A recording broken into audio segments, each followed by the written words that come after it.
Hi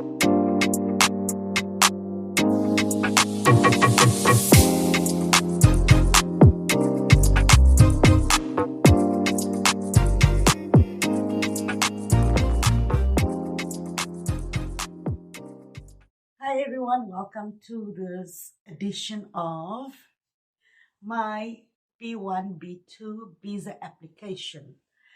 In today's video, I am going to share with you my story of how I got my B1 B2 tourist visa to the United States of America approved, and the real full story from the beginning.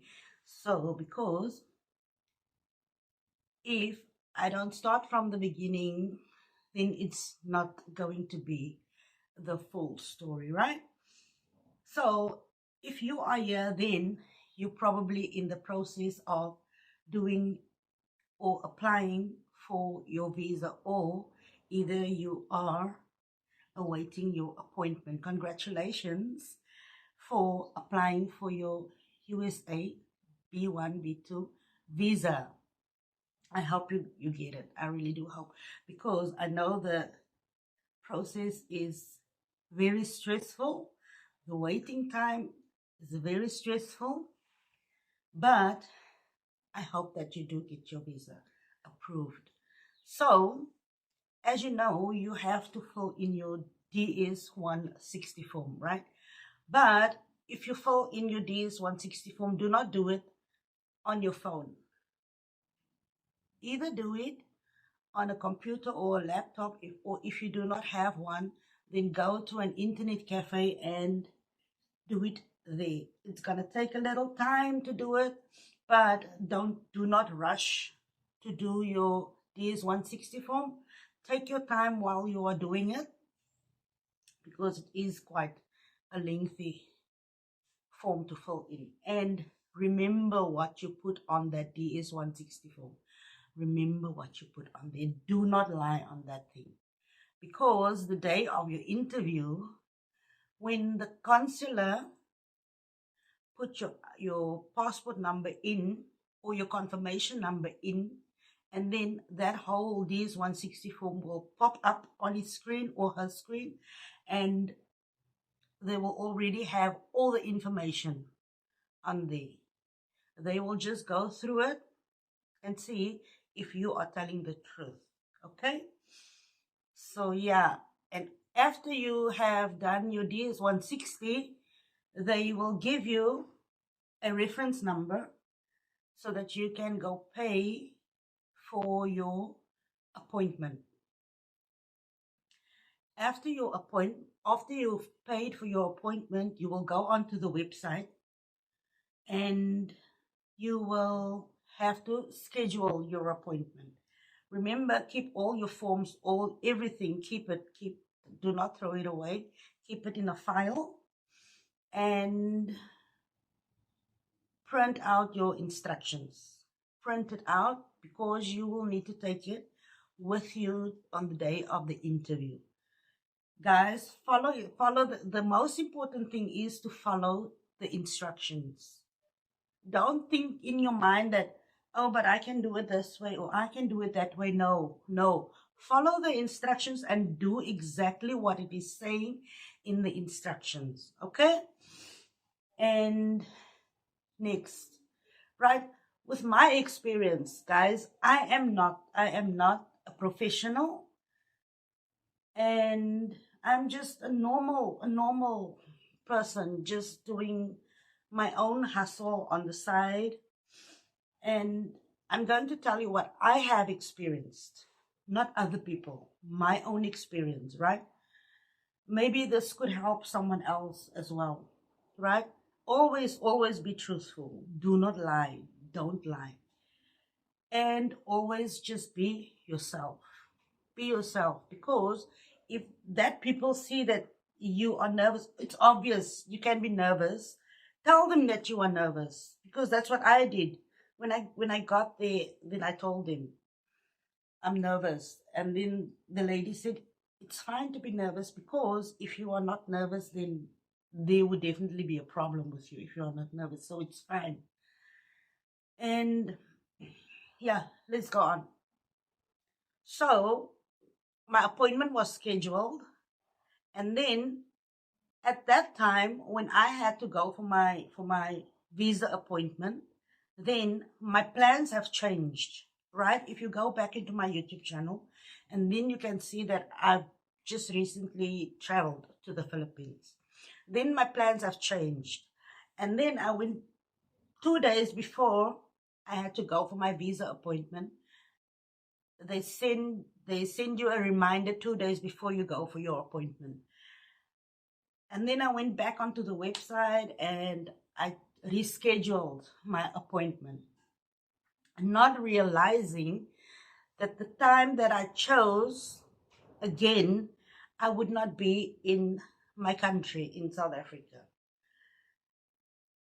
But before I went to, that would have been in August, I think, yeah, if I can remember correct, August the 14th, 2023, I would have gone for my visa appointment again. But before I left for my vacation to the Philippines, I went back onto the website and then I rescheduled again for the 11th of September, because by the 11th of September I would be back in my country to attend my appointment, right? So I got my appointment for the 11th of September. So you can go anytime. You can go onto the website and you can reschedule your appointment as long as it is in the period of 1 year. After the 1 year, your appointment, if you did not attend your appointments or rescheduled all the time, after the 1 year, that will fall away. And you would have lost that $160 that you paid for your visa appointment. So guys, and then on the 11th of September, I had my visa appointment. But my feeling was, the whole week before I went for my visa appointment, my feeling was, if I get it, I get it, right? There's no harm in going there. Just go there. They can either say yes or they can either say no, but they cannot kill you, right?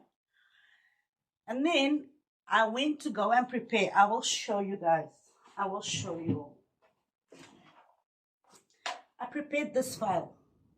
This file. This contains all my banking details, my confirmation number, birth certificates, all my ties back at home. Do I have properties in my name? Do I have vehicles in my name? I even got as far as gotten an invitation letter from someone back in the US.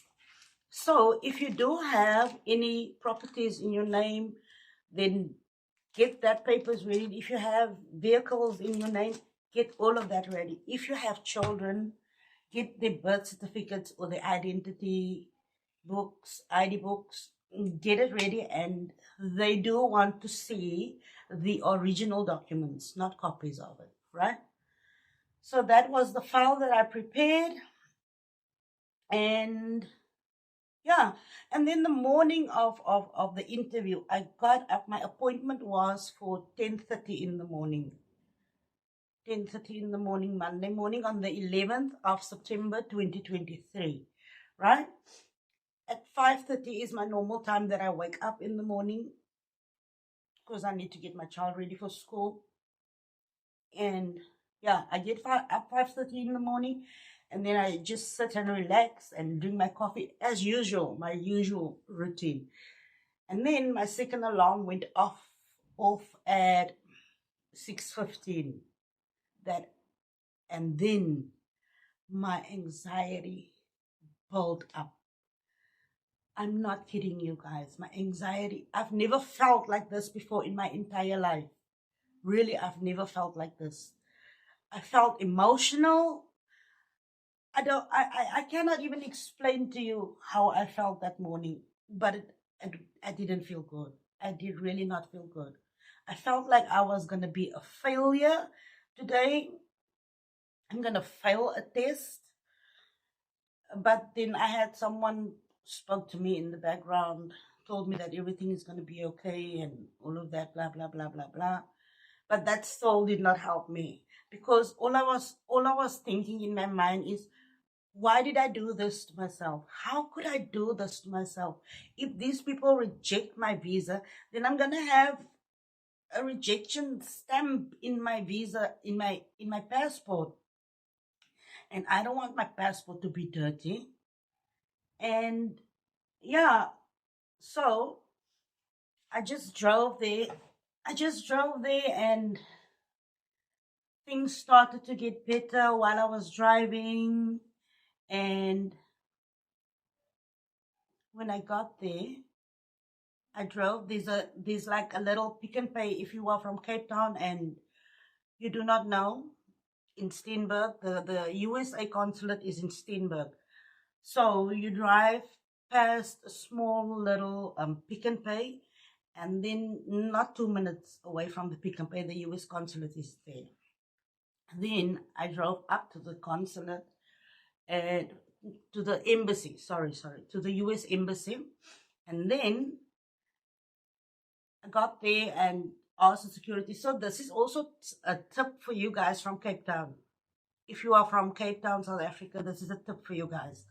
If you drive, then I drove up to the embassy, then there is security, and I told him, okay, my appointment is for 10:30. I got there at 8 in the morning. Just a little after 8, I got there. And I told him no, excuse me, sorry, I did not get a little after. I got there a little after 9 because I dropped my daughter off at school at 8. And then I got there just a little after 9 and told the security that my visa appointment is at 10:30. Then he says, okay, you can just go down to the Pick and Pay there, and then you wait for your time and then come back here. So listen to what he said to me. Then you come back here. And then I went down to the little Pick and Pay, had my little coffee and walked around. And then 9:45, I got back up there. I drove back up there with my car. And then I told him that I'm here, I'm 10:30 appointment. And then he said, yes, you can come, but you must find your own parking, and then you must walk till here because there's no parking here. And then I told him, but why didn't you tell me that I must leave the car there? You just tell me that I must go and come back. But nevertheless, and that is a high crime area there. You will see all the notices up there as you walk along that street. You will see all the notices that is a high crime area. So guys, be careful. If you are walking in that area, there are a lot of securities, but just be careful of the crime there. If you walk up, leave your phone or all your personal belongings. You can leave it in your car, or you can either go up to the embassy with it if you feel confident enough, because at the embassy there are these little cubicles or these little, how do you call it, like, it's not safes, but little lockers with keys that you can put in your bag or your phone and whatever. So I parked my car. I went back to the Pick and Pay and I parked my car in the parking area of Pick and Pay, and then I walked back up to the US Embassy. And then got there. They were actually a little bit late with the appointment times, but it was okay. It gave us a lot of time more to process this whole thing. And there was quite a lot of people as well there in front. But me getting anxiety again at that time, I just stood there and listened to people's stories, people talking to you. There's one thing that you guys need to know. If you are there outside in the lines, don't talk to anyone. Don't ask them about their experience, because everybody's experience is different. Not everybody's story is the same. Somebody else might go there for a different reason, and they might have a different job, or they might not have a job, and then their experience might be different than yours. So just go there, do your thing, what you are supposed to go do there. Don't go and ask this person that and that person this. No, don't do that, because you will just build up more anxiety and you will get more nervous. And as it got closer to the time that I had to go in, my time was 10:30, and then when they called 10:15. They called 10:15, and my head started to spin. My tummy started to turn. My legs were shivering. I just had to sit down. I had to sit down, or I think I would have fainted. And then I went to go sit down on the bench. These little benches there outside where you can have a seat while you're waiting for your time. And then after 5 or 10 minutes, I felt good again. And I got up and I went to go and stand in the line. I don't know if people could have seen in my face what was about to happen to me. I've never felt like this before. I'm serious, guys. Never, never, never, ever have I felt like this before. And as it was almost time for them to call us, I got up and I went to go stand in the line. I actually stood up first, go stand up, and stood first in the line for the 10:30 call. And then I stood there, and then they called 10:30, and then the lady comes and she brings the little clipboard with names on, and you have to say what your name is. And my name was on the top, was the first ones of the 10:30. And then we went inside, and as you go inside by the door, you go through this little scanner, your bag, your file with your forms, everything, your phone and everything goes through the scanner. And then they will take your bag and ask you, do you have anything in here that you want to take with you? Then you either say yes or no, but definitely you cannot take your phone in there, into the embassy where you will be going to have your interview. And then they lock your personal belongings into that little locker and they give you the key. Then they tell you, go in, go straight, and the first door on your left, you go in. And then I went in, and then you get the first person. Okay, guys, I'm going to do a part 2 of this video. So if you are not subscribed, please do subscribe down below and turn on the notification bell to and then you will be notified when I am dropping the next video. In the next video, it's going to be a different video. I'm going to tell you the questions that they've asked me and the answers that I've given them. So give this video a like so that the YouTube algorithm can push it out to more people. Maybe this video can help more people. And I will see you guys in the next video. Thank you for watching right until the end. Bye.